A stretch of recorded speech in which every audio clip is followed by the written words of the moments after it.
दोस्तों, मैं journalist doctor Harish Chandra Lakhera इस बार आपके लिए हिमालय के एक भाग हिंदकुश और क्रूर और बर्बर तालिबान के कब्जे में आ चुके अफगानिस्तान को लेकर जानकारी लाया हूं। जब तक मैं आगे बढ़ूं तब तक इस हिमालय लोक चैनल को लाइक और सब्सक्राइब अवश्य कर दीजिए। जैसा कि आप जानते ही हैं कि हिमालयी क्षेत्र की संस्कृति, इतिहास, लोक भाषा, सरोकारों आदि को देश दुनिया के सामने रखने के लिए यह हिमालय लोक चैनल लाया गया है। आप इस आलेख को हिमालय लोक वेबसाइट में पढ़ भी सकते हैं। अफगानिस्तान और पाकिस्तान को छोड़कर भारतवर्ष के इतिहास की कल्पना नहीं की जा सकती है। अफगानिस्तान 7वीं सदी तक अखंड भारत का हिस्सा था। अफगानिस्तान में कभी वेदों की ऋचाएं गाई जाती थी। अफगानिस्तान पहले एक हिंदू राष्ट्र था, बाद में वह बौद्ध बना और अब वह एक इस्लामिक देश है। इसी क्षेत्र में हिंदुकुश पर्वत है और यह जो है कि हिमालय का एक भाग है। यह पर्वत श्रृंखला हिंदुकुश उत्तरी पाकिस्तान से मध्य अफगानिस्तान तक फैली है और इसकी लंबाई लगभग 800 किलोमीटर और चौड़ाई 200 किलोमीटर से भी अधिक है। 15 अगस्त 1947 से पहले तक पाकिस्तान भारत का हिस्सा था और 7वीं शताब्दी तक अफगानिस्तान भी। इन दोनों देशों में वैदिक आर्य सभ्यता फलती फूलती रही। बाद में यहाँ बौद्ध धर्म का बोलबाला हो गया और उसके बाद इस्लाम। हिंदुकुश पर्वतमाला पामीर पर्वतों से जाकर जुड़ती है। इसे हिमालय की एक उपशाखा माना जाता है। पामीर का पठार, तिब्बत का पठार और भारत में मालवा का पठार यह पृथ्वी पर रहने लायक सबसे ऊंचे पठार माने जाते हैं और कहा जाता है कि प्रारंभिक मनुष्य इसी पठार पर रहते थे। हिंदुकुश पर्वतमाला के बीचों बीच सबसे ऊंचा पहाड़ पाकिस्तान के खैबर पख्तूनख्वा प्रांत के चित्राल जिले में स्थित है। इसे अब तिरिचमीर पर्वत कहते हैं। हिंदुकुश जैसा कि नाम से भी साफ है, इस पर्वत श्रृंखला से हिंदुओं का निकट का नाता रहा है। पौराणिक तौर पर कहे तो इसका संबंध रामायण काल से जुड़ा है और मान्यता है कि भगवान राम के बेटे कुश ने इस पर्वत पर तपस्या की थी। तपस्या के बाद उन्होंने यहाँ पर अमृत दीक्षा ली थी और यह वह पूरे क्षेत्र पर अपना अधिकार रखते थे। यही वजह है कि इस पर्वतमाला के आसपास रहने वाले कई जातियों के नाम कुश से जुड़े हैं।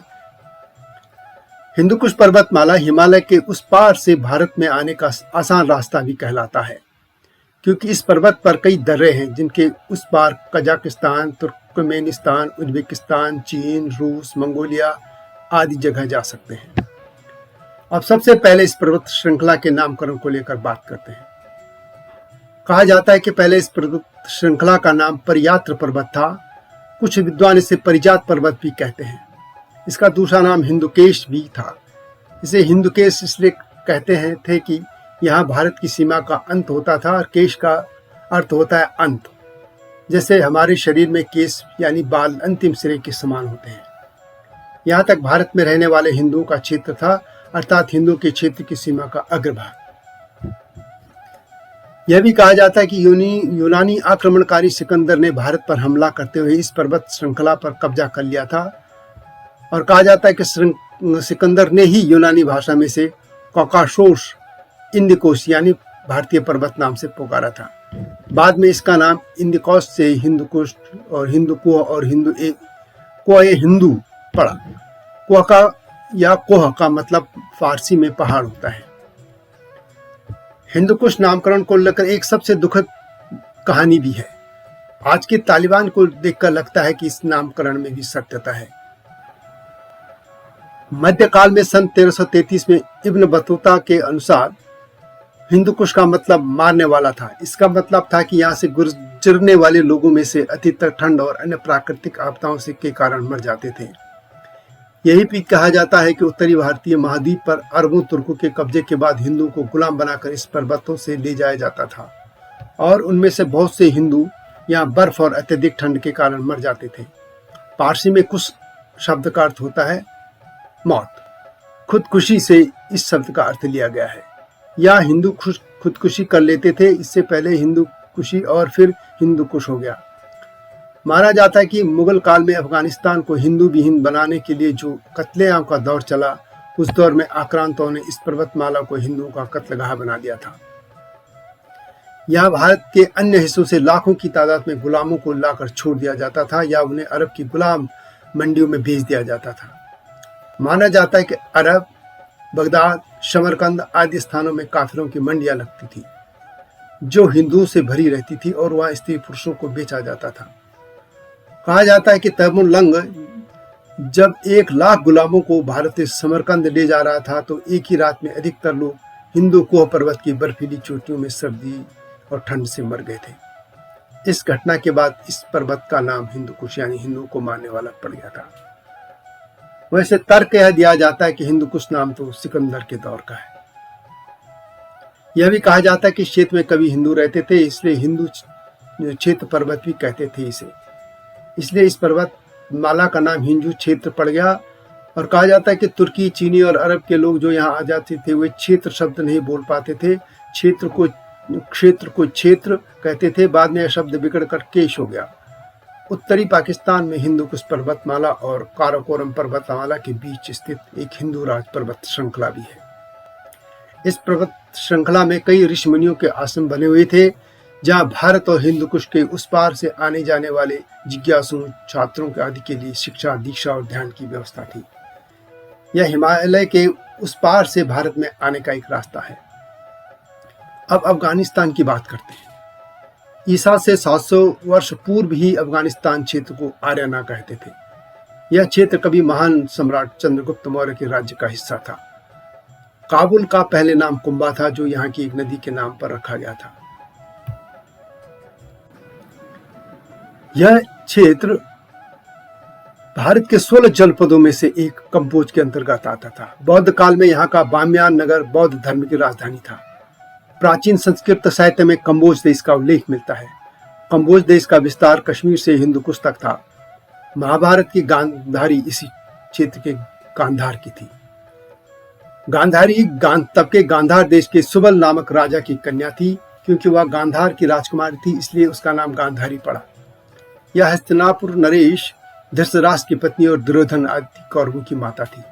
महाभारत में कंबोज और गांधार के कई राजाओं का भी उल्लेख मिलता है। इनमें कंबोज के सुदर्शन और चंद्रवर्मन प्रमुख हैं। गांधार प्रदेश महाभारत के पौराणिक 16 जनपदों में से एक था। इस महाजनपद के प्रमुख नगर थे पुरुषपुर यानी पेशावर तथा तक्षशिला इसकी राजधानी थी। इसका अस्तित्व 600 ईसा पूर्व से 11वीं सदी तक रहा। ऋग्वेद में गांधार के लोगों को गांधारी कहा गया है तथा उनकी भेड़ों के ऊन की सराहना की गई है। अथर्ववेद में गांधारियों को बड़ी प्रशंसा वहां पे की गई है और उल्लेख है। ईसा की 7वीं शताब्दी तक गांधार के अनेक भागों में बौद्ध धर्म काफी फलने फूलने लग गया था। कुषाण शासकों के दौरान यहाँ बौद्ध धर्म बहुत फला फूला। 7वीं सदी के बाद यहाँ पर अरब और तुर्कों के मुसलमानों ने आक्रमण करना शुरू कर दिया था और 870 ईस्वी में अरब सेनापति याकूब एलस ने अफगानिस्तान को अपने अधिकार में ले लिया। इसके बाद यहाँ के हिंदू और बौद्धों का जबरन धर्मांतरण अभियान शुरू हुआ। सैकड़ों सालों तक लड़ाई चली और अंत में सारे अफगानी लोग मुसलमान बना दिए गए। यह भी सत्य है कि 17वीं शताब्दी तक अफगानिस्तान नाम का कोई देश विश्व मानचित्र में नहीं था। अफगानिस्तान का नाम विशेष प्रचलन अहमद शाह दुर्रानी के शासनकाल यानी 1747 से 1773 के बीच में हुआ। इससे पहले अफगानिस्तान को आर्याना, आर्यनुम्र, बीजू, पुख्तिया, खुरासान, पख्तूनख्वा और रोह आदि नामों से पुकारा जाता था। इसमें गांधार, कंबोज, कुंभा, वर्णु, सुवास्तु आदि क्षेत्र थे। आज यह क्षेत्र खूंखार, बर्बर, क्रूर और धर्मांध तालिबान के कब्जे में है, जहां दूसरे धर्मों के लोगों के लिए कोई स्थान नहीं है। भारत के सनातनी समाज के लोगों को भी चिंतन करना चाहिए कि वे कैसे सिमटते जा रहे हैं। अफगानिस्तान के बाद पाकिस्तान का भूभाग भी उनके हाथ से निकल गया और हिंदुकुश पर्वत भी, जो कि हिमालय का ही एक हिस्सा है।